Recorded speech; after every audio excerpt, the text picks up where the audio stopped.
Okay, it's time for us to begin our Bible study, which is part of the spiritual growth process. Worship God, study His Word, love one another, and reach the lost. We do that so that we might, of course, grow to the glory of God. We are in the trial of Jesus, and you may recall Brian's memory device. Air conditioning prevents heat problems. So in this trial, the Jewish part of the trial was the air conditioning, right? And what is that? A is he went before Annas, and C, Caiaphas, and then prevents heat problems. The PHP is Pilate, Herod, Pilate. So we're at the last P, and so, you know, as I talked about in the Lord's Supper sermon, Pilate has tried, to pass the buck. That was kind of the first thing. I'm going to pass the buck, and we'll see if Herod can deal with this. And Jesus doesn't answer. He doesn't say anything, and that just goes nowhere. And now he has Jesus back in his hands. And so he's going to try other ways to try to get Jesus released. But ultimately, spoiler alert, it's all going to fail, and he's going to sentence Jesus to be crucified. And so that's what we're going to be studying about this morning. Pilate had quite a dilemma. On the one hand, justice says release Jesus. I mean, Rome was supposed to be about justice. And Pilate knew what was right here. Even this heathen man who was actually pretty brutal in a lot of ways and an unrighteous man, he still knew what was right here. And he actually wanted to do that. And so you might think, well, why didn't he just do it? Just, okay, Jews, you can foam at the mouth, you can kick and stomp all you want. I'm going to crucify Jesus. I don't care what you do or say. That would have been the right thing to do. But Pilate would say to you, oh, you just don't understand. It's not that easy. Why wasn't it easy for Pilate just to go ahead and do what justice demanded? Some pretty obvious answers. I'm asking you, though, to speak. Jay? He was afraid of losing his power. Oh, afraid of losing his power. All this history of animosity and problems between Pilate and the Jews. And he didn't want to get in trouble. He had gotten in trouble from the emperor before, from Tiberius. He didn't want to get there again, right, with these troublesome Jews. Ms. Karen, did you have something? Everything has, yes, this is political. You just don't understand. It's not so easy as just doing the right thing. There are other considerations here. Yeah. Terry, were you going to say something? Yeah, that's what I said. Okay. So that's one side of the dilemma. The other side of the dilemma is the Jews wanted Jesus to be crucified. So on the one hand, you've got justice is needing to be served. But on the other hand, the Jews are demanding the crucifixion of Jesus. Now you might say, well, why didn't he just do that? I mean, here, Pilate, he's a man who, he doesn't like the Jews anyway, and okay, what's another peasant Jew? I don't care, even if he doesn't deserve it, if it makes you Jews happy, at the time of the Passover, okay, whatever, I'll kill him. But it wasn't that easy, was it? He had reasons not to do that. Why couldn't he just do that? I think one of the reasons why he did, in contrast, was because they were getting too mad about it. And if it spread out of control, then he would either be killed or put in prison or fired from Caesar. Yeah, so it comes back to his own job and his self-protection, because he sees that they're getting upset, and later we're going to read that a riot was forming and everything like that. Good. Why else didn't he just crucify Jesus right from the very outset? Like you said a second ago, Rome is supposed to be just. There's been nothing to indicate that this man should die. Yeah, so you've got that other side of the dilemma that's pulling. So can you see how he's just being pulled in two different directions? This is a very complex situation. It's actually not, though. Isn't it a simple situation? But Pilate was confused. He wasn't confused about what was right. He knew what was right, but it was his desire to preserve himself and all of these fears of what might happen to him that caused him to be confused on what he was going to do. He just couldn't make up his mind. And there's a real lesson there for us. And so really the takeaway for us practically is this: do what's right no matter what. Sometimes we're confused on what to do. We can't make up our mind, but it's not because we don't know what's right. There are just a lot of other reasons we would tell, and I've had people tell me, well, preacher, you just don't understand. You just don't understand my situation. When it's actually really clear.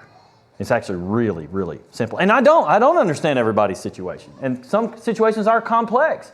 But actually, when you look at them, right and wrong is really easy. It's just deciding to do it is not easy.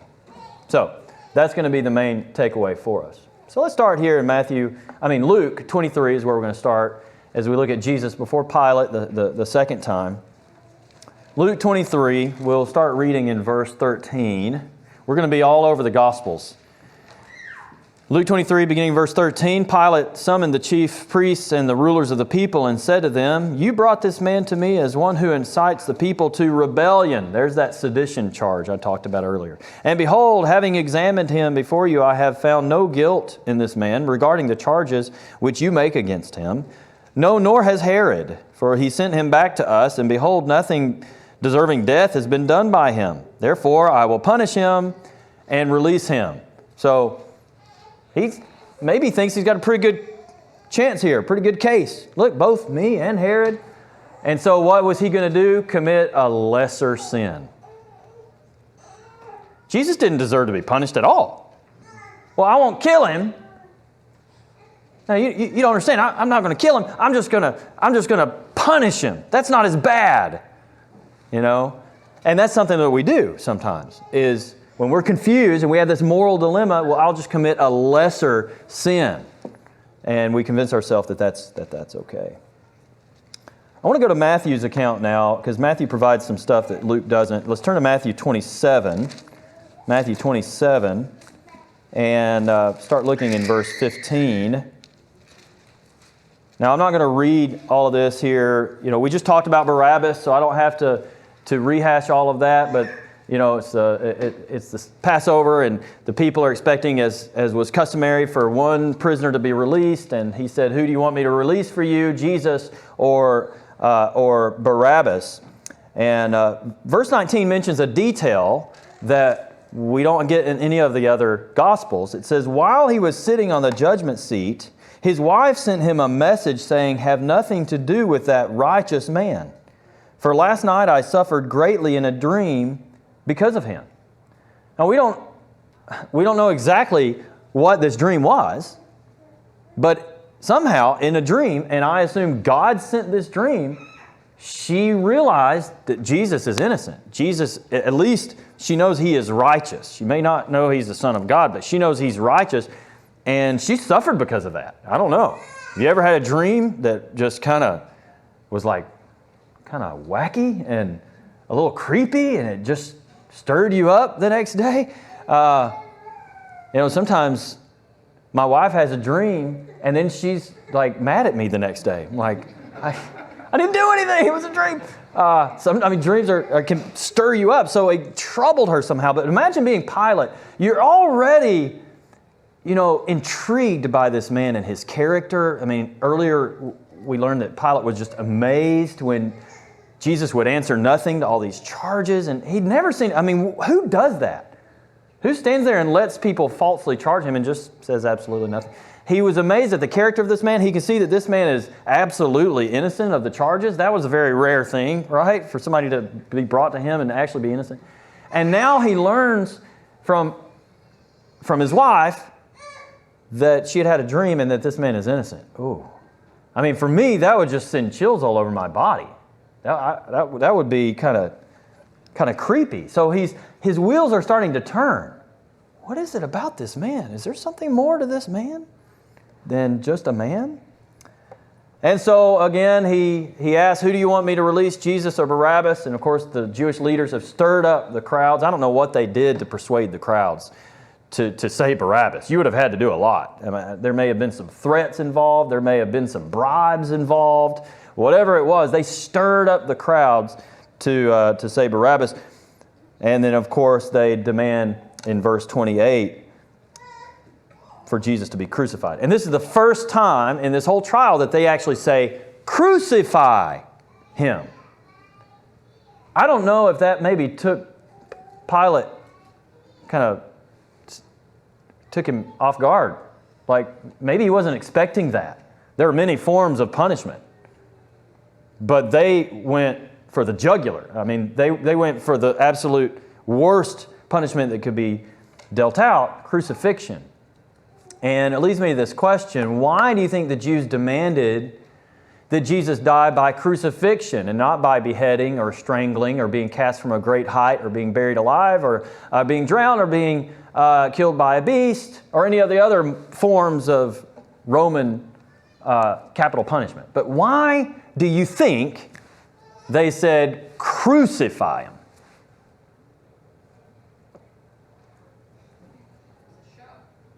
It was a show. Yeah?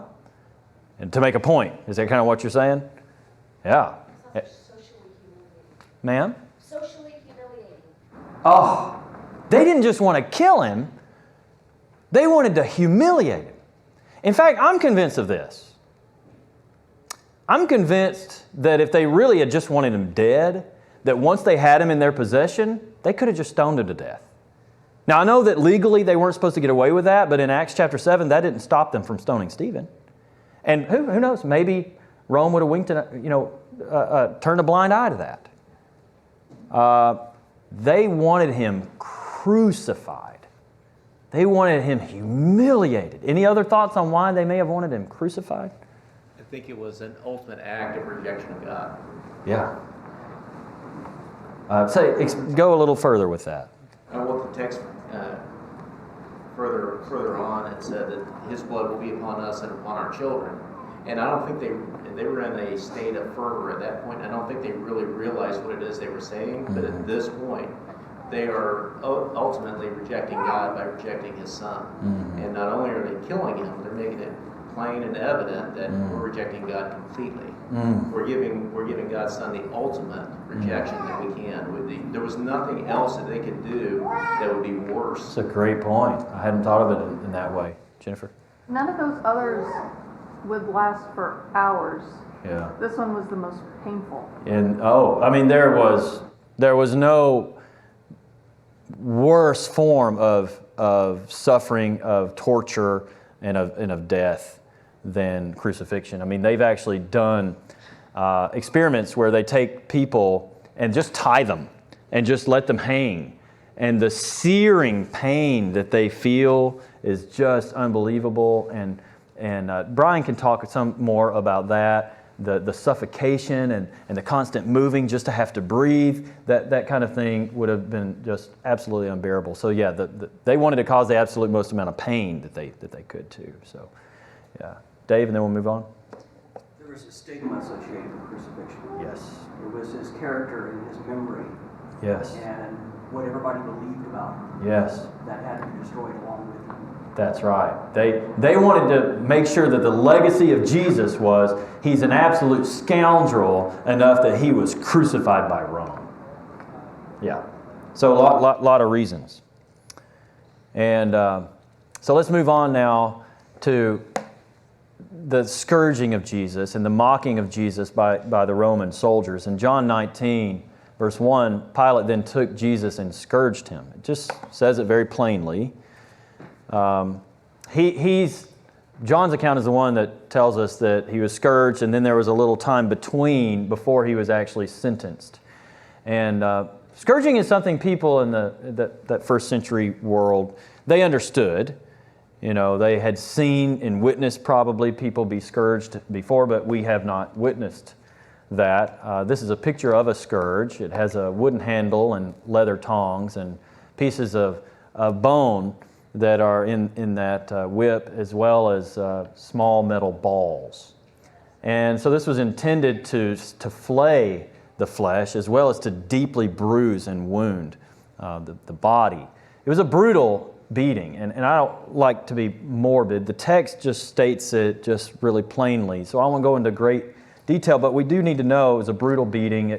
It was known in some cases to even break the breastbone to expose internal organs. I said I wasn't going to be morbid. I don't know why I just said that. That was the most morbid thing ever. It was an absolutely horrific beating. Jesus would have lost enormous amounts of fluid in this, which I think is why he died after only 6 hours on the cross. I could go on about that. But, one thing I remember my uncle Danny telling me years ago that I had never realized. The Jewish whipping was limited to how many lashes? You know? All right, it was actually limited to 40 in Deuteronomy. Why do you think they only did 39? Yeah. If you went over 40, what was the consequence? Capital punishment, death, right? And so they would, to be careful, they would only go 39. It was 13 lashes on the chest, 13 on each shoulder. And you remember Paul talking about in 2 Corinthians 11 that 3 times he received 39 lashes from the Jews. But this was not a Jewish beating. It was a beating of a Jew, but it wasn't a beating from the Jews. It was a beating from Rome. Rome did not have that law. There was no limit to the number of times that someone could be hit when they were scourged, except on this occasion, it had to be something short of death. But the beating that Jesus took must be unimaginable. And then verse 27 of Matthew 27, then the soldiers of the governor took Jesus into the praetorium. We don't know where the praetorium was, but the best guess, my best guess, is likely in the area of the Tower of Antonia that was attached to the temple complex. And they gathered the cohort around him. They stripped him and put a scarlet robe on him, a purple robe. Why purple? Why did they put purple garments on him? Anybody know? It's the color of royalty. Then they twisted a crown of thorns. We don't know what kind of thorns were used. There are some suggestions. I found this on Farrell Jenkins' blog. This is called the Ziziphus spina Christi. It even has the word Christ in it because it is believed to be the very thorn, the very kind that was used to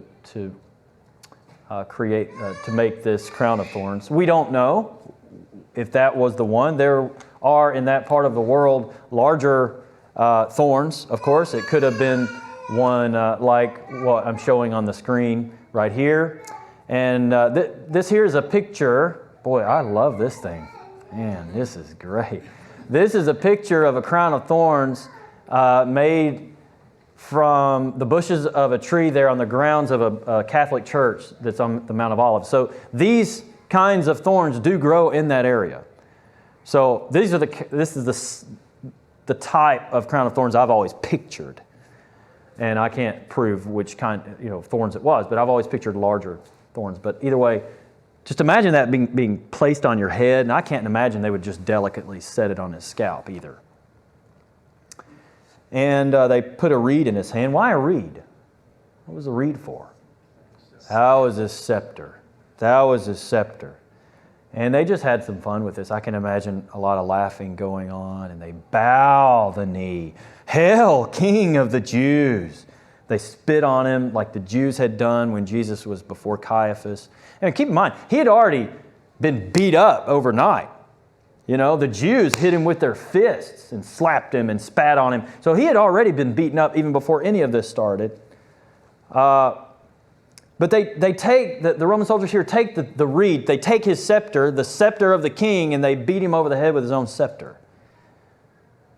And they're hitting him over the head with this reed while he's got that crown of thorns on his head. Every time it just digs into his scalp. And after that, they clothe him back with his clothes and lead him away to crucify him. Here's a question for us. What is so ironic about the soldiers' mocking of Jesus here? So ironic about this. Sorry? I thought I heard somebody say. In the end, every knee will bow, so they will be bowing before him. Yes. It's Philippians chapter 2.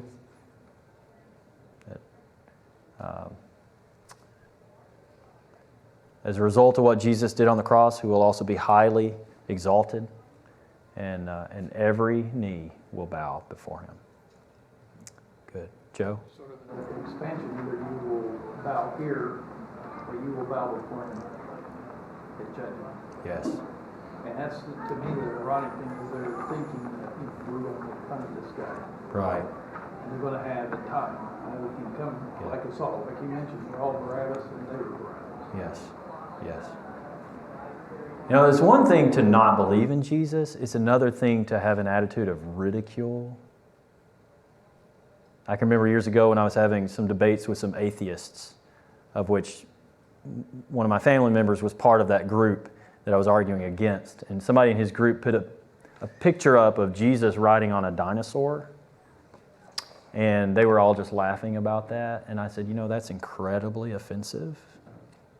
And so it's one thing to disbelieve. That's bad. But to not only disbelieve, but to have an attitude of scorn and to make fun of the gospel and to make fun of Jesus is a very deep level of depravity. Good. Any other thoughts, though, on this? What's so ironic about their mocking of Jesus? Any other thoughts? Brian? Yeah, I don't know the best way to word it, but it seems that with every strike on Jesus, every time they hit him or beat him or scourge him, with every lash, they're actually punishing their own sin, and they don't realize it. Wow. That's Jesus good. is taking that punishment they deserve on himself. Yes. So they would never think of it that way. But. Exactly. Yeah, they're inflicting the punishment for what they actually deserve. And he bore our iniquities. Isaiah 53 talks about that. Good. Very good. Now let's go to John chapter 19, where Jesus is sentenced to be crucified here. So verse 4, Pilate came out again and said to them, "Behold, I am bringing him out to you so that you may know that I find no guilt in him." And Jesus came out wearing the crown of thorns and the purple robe. Pilate said to them, "Behold the man." I think I got a little ahead of myself earlier when I read that they changed him back into his regular clothes. That obviously didn't happen by this point. The movie The Passion of the Christ is, as I mentioned earlier, it's a great movie. It's really hard to watch. It's maybe the most violent movie ever made. And the scene of Jesus' scourging, particularly, is really hard to watch. Really graphic. Really, really hard to watch. In that movie, when Jesus is brought back before the crowd, before the Jews, and Pilate says, "Behold the man," this is what he looked like. Unrecognizable. Just a bloody pulp. A remnant of a man. Barely able to even stand. I think that's probably pretty accurate. Isaiah 52:14 says, "Just as many were astonished at you, my people, so his appearance was marred more than any man, and his form more than the sons of men." You would have cringed. If you knew Jesus before and then you saw him in this state, you probably would barely be able to even look at him. Why do you think Pilate did this? Why do you think he presented Jesus again and said, "Behold the man"? Megan? Maybe thought that would help change their minds. Like, look, Yeah. I've destroyed him. Right. You know, we've embarrassed him sufficiently. Okay. Yeah. Can we be done with this? Yeah, we've embarrassed him. Isn't this enough? Karen, was that what you were going to say? Good. Any other thoughts on that? I have a question, though. Yeah, please. Like, the way that it is written makes it sound like Pilate did the scourging. But you don't think that that was... No, It says Pilate scourged him and then the soldiers twisted the crown of thorns. Yeah. I think that it's like in many cases where you have somebody in a position of leadership that does something with his people. It says that he did it, but it was actually that he had his people, to do it. I think that's the idea. Yeah. I don't think he actually scourged him. But any other thoughts on why did Pilate present Jesus again in this way? Obviously, that one's correct. Isn't this enough? Haven't I done enough? So, but what else? Carol and Brian. It was to fulfill the scripture. Okay.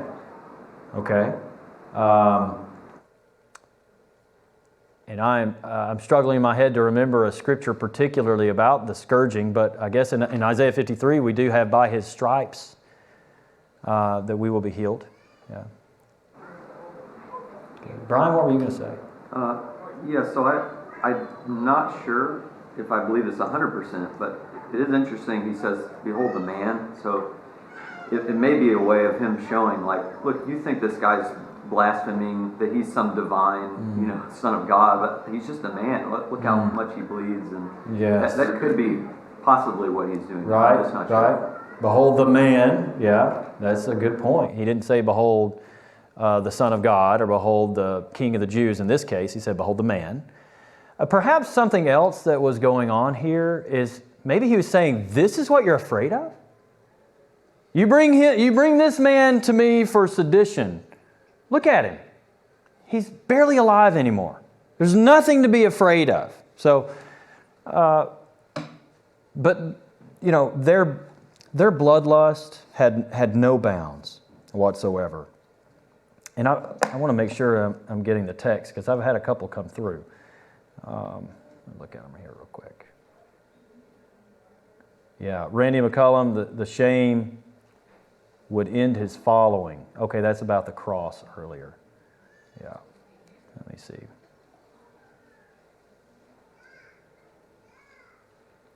This is what your religion looks like. Okay, that's another comment by Randy. This is what your religion looks like. Okay, so that's a possibility. Behold the man. This is what your religion looks like. Okay, I may have to think about that one. That's a good thought. All right, well, let's keep moving forward. Verse 6 now. When the chief priests and the officers saw him, they cried out, saying, "Crucify, crucify!" Pilate said to them, "Take him yourselves and crucify him, for I find no guilt in him." This is the petulant cry of a frustrated man. He said that same thing earlier in 1831. Take him yourselves and judge him according to your law. And in that case, they said, well, we can't. According to our law, we don't have permission. We're not permitted to do that. And I said earlier, I don't think they really were doing it for that reason. I think that if they wanted to kill him, they would have. They tried to kill him many times before. I think they wanted him crucified. But here they don't answer that same way. Here they say in verse 7, we have a law, and by that law he ought to die because he made himself out to be the Son of God. Now, they refer to their own law. Why would Pilate care about their law? Why would they even bring that up? Did Pilate have any reason to be concerned or sensitive to their law in any way? Well, think about this, Ryan. He was in charge of trying to keep peace there within the kingdom, right? Yes. Caesar and the rest of the Roman government wanted as little noise to come from the Jews as possible. They wanted it to be a easy transactional experience where they just got a bunch of taxes from them and could profit off of the large amount of money that came in from the temple being there. Right. There was lots of commerce and different things like that. So. And that's a great point. And to kind of take that further, Brian talked about before, I think in the last class, that Pilate had gotten in trouble with Tiberius before. That he had brought shields of dedication into Herod's palace. And these shields of dedication would have had inscriptions to honor Tiberius as being divine. So to the Jew, that would be equivalent to what? That's idolatry, right? They demanded that he remove them. And he said, no, I'm not going to do that. And basically they went over his head, and they ended up going to Tiberius. And what did Tiberius do about that? He said, you remove those things. And he reprimanded him. And I think Brian even mentioned, and I don't think I read about this part, but I think, didn't you mention that he even received a beating? Yes. On that occasion? So imagine that. I mean, you've gotten in trouble from the emperor before, and a beating because you did something that violated Jewish law. The Jews know that. So they say, we have a law, and by our law, he's got to die. That would get his attention. But then the last part got his attention the most. He has to die because he claims to be the Son of God. That really got his attention. Verse 8 says, Therefore, when Pilate heard this statement, he was even more afraid that Jesus claimed to be the Son of God. Why do you think the news that Jesus claimed to be God's Son made Pilate so afraid? Jay? The Roman people saw like their emperor as a god. Okay, that's true. The Roman people saw their emperor as a god, so maybe this was like not only saying I'm a king, but look, I'm a god, right? That's a possibility. I like that idea. Ryan? I mean, the fact that his wife just had a dream that this person was innocent shouldn't happen. Yes. Speaks volumes to the fact that perhaps God planted that there. Yes. He doesn't know, right? He doesn't know that the actual plan is for Jesus to die. But. Right, good. Yeah, he's putting the pieces together. He's already got this feeling there may be more to this man than just a man.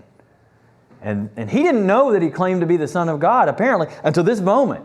Wait a minute. This guy claims to be the Son of God? Good. Any other thoughts on why do you think this news made him so afraid? Brian mentioned something interesting because I was asking him his opinion on this. I love it when I'm confused on anything. I'm like, Brian, tell me. And Brian's like, here's 1,000 reasons. It's awesome. It's so helpful. I'm like, I want to be that way so bad. But one thing that Brian said is, the Romans were very superstitious and they were polytheistic. So when we talk about Pilate being an unbeliever, it doesn't mean he didn't believe in deities. He believed in many. It wasn't an uncommon idea that someone would be sent from the gods, would be a son of the gods, right? And so to think that this guy might be divine, he might be from one of the gods, that's a very real possibility. So it doesn't mean that he's understanding that in the Jewish way of thinking of the Messiah as the Son of God. I don't know how much he understood that. Maybe he understood it more than I'm assuming, but at least he's given some credence to this idea. Maybe this guy's divine. Which, I love studying this because I never saw this stuff before. Studying the Bible is fun. It's just, it's mysterious and you're just digging in and uncovering things. But verse 9, and he entered into the praetorium again and said to Jesus, where are you from? But Jesus gave no answer. Now, did he know where Jesus was from? Where was Jesus from here on earth? He was obviously from Galilee. Did Pilate already know that? That's why he sent him to Pilate. Remember back in Luke 23:6, Pilate asked whether he was a Galilean. Oh, you're from Galilee? That's not my territory. That's Herod's territory. If I didn't say Herod earlier, I meant to say Herod. That's Herod Antipas's territory. Part of Herod's territory was Galilee. Pilate was over where? Judea. He was over Judea. And so he knew Jesus was from Galilee. That's why he sent him to Herod in the first place. So here, he's not saying, are you from Galilee or Judea? Where are you from? That wouldn't even make sense in this context. What's he asking? Are you from heaven or are you from earth? I've never seen that before. Where are you from? And Jesus didn't answer him at all.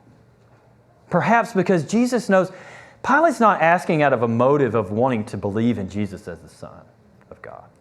He's asking because he's afraid because of this whole political situation and what that's going to mean for him, and Jesus knows his heart. So, where are you from? And Jesus just sits there.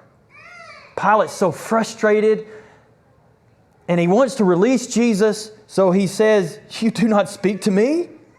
Do you not know that I have authority to release you and that I have authority to crucify you? Your life is in my hands, Jesus. You better say something to help save yourself, because that's what I'm trying to do." And Jesus says, "Oh, you've got it backwards." Verse 11. I love this. "You would have no authority over me unless it had been given you from above. For this reason, he who delivered me to you has the greater sin." Jesus has all authority in heaven and on earth. And Pilate says, "Don't you know I've got authority over you?"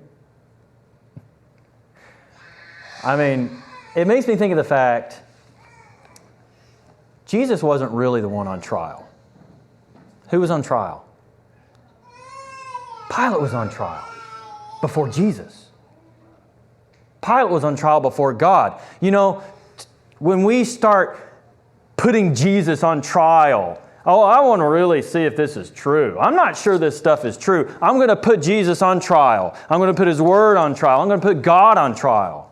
Nah, who's the one on trial? It's you and me who are on trial. We need to realize who really has the authority. It's not us. Verse 12, as a result of this, Pilate made efforts to release him. Now, we don't know what more efforts he made. He's trying everything he can think of. He's probably even begging them. Whatever he can do, he wants to release this man. He's got this dilemma. But the Jews cried out, saying, "If you release this man, you are no friend of Caesar. Everyone who makes himself out to be king opposes Caesar." Now, what was the Jews' attitude about Caesar in reality? They hated him. What did they want to see happen to Caesar and to Rome? Destroyed, overthrown, right? That's the whole idea here.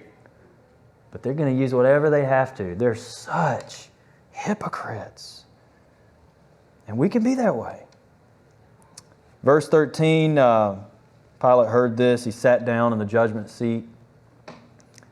Into verse 14, he said to the Jews, "Behold your king."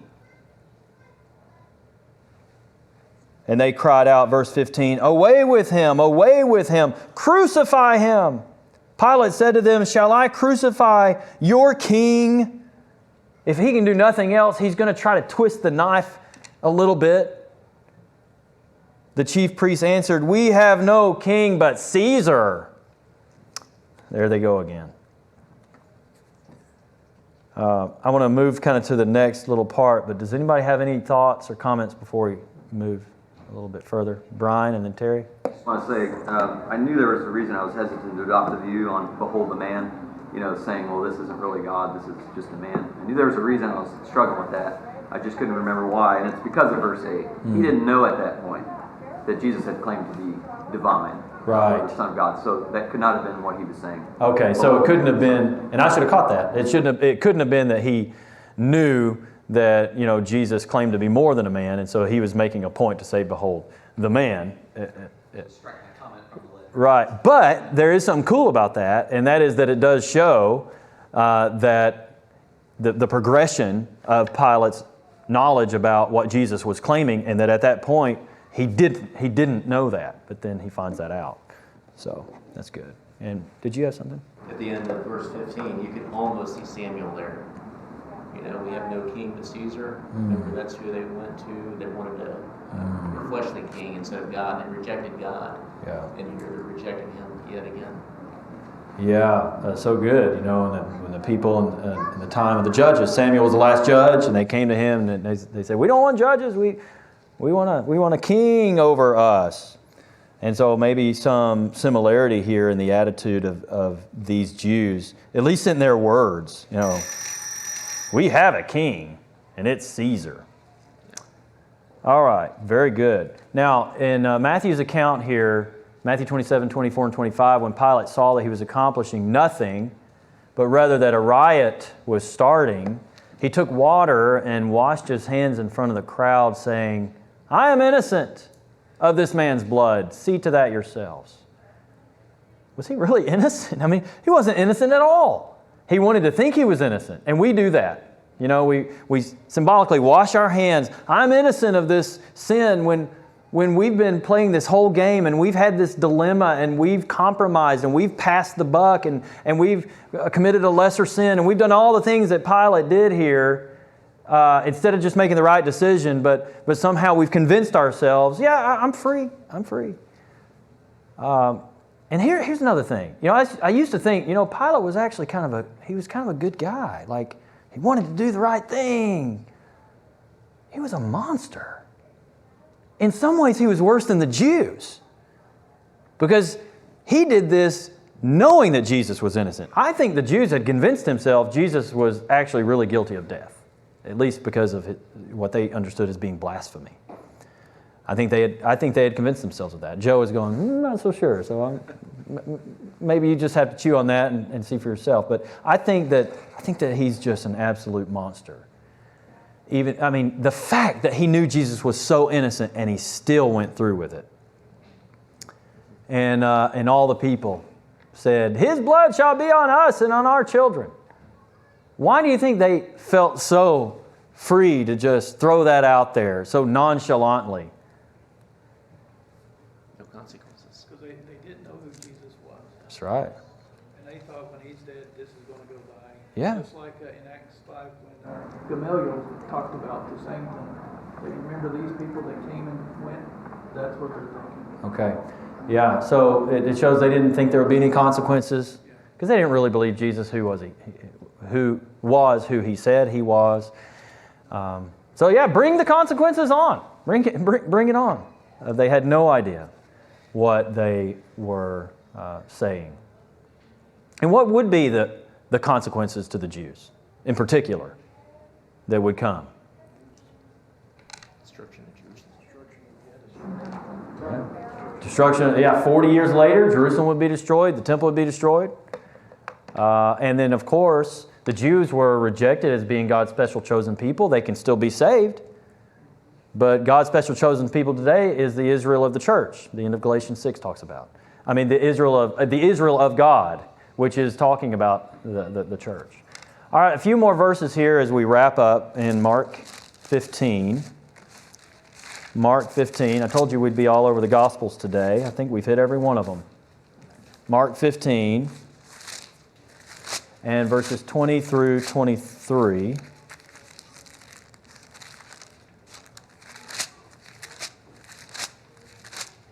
Verse 20 talks about that they put his garments back on him. They lead him out to crucify him. Verse 21, they pressed into service a passerby coming from the country, Simon of Cyrene, the father of Alexander and Rufus, to bear his cross. We learn from maybe Matthew's and Mark's, I can't remember which other accounts talk about that, he could not bear the cross on his own. We don't know if that was just the cross beam or if that was the entire cross that he was trying to carry, but he couldn't bear it.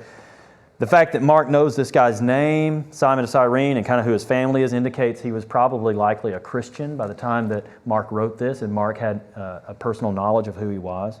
Verse 22, they brought him to the place Golgotha, which is translated place of a skull. Why is it called place of a skull? Well, either because people were killed there, or because it was a hill shaped like a skull, and we don't know. But there is a hill in the area that Jesus could have been crucified on that is shaped like a skull. In fact, look at that. So, I don't know. I'm not saying that is it, but that very well could be the meaning here. Verse 23, they tried to give him wine mixed with myrrh, but he did not take it. Why? Because he wasn't thirsty? No, he was thirsty. This was a sedative. It was meant to dull the pain. But that would also cause your thinking to be foggy. And I believe Jesus wanted to go in clear-headed, and he intended to experience the full weight of the pain and suffering that was intended for him to suffer. And he chose to turn away from that sedative. So, just to come back to our overall point, do what's right no matter what. When we have that dilemma, like Pilate had, the choice between right and wrong is actually, it's a clear choice, but to us it's confusing because there's so many things pulling at us to do the wrong thing. We just need to do what's right no matter the cost. And I hope that lesson sticks with you. Thank you. Singing will be on Wednesday, so no class Wednesday. Please read through page 200 and the corresponding scriptures for Sunday. Thanks, everybody.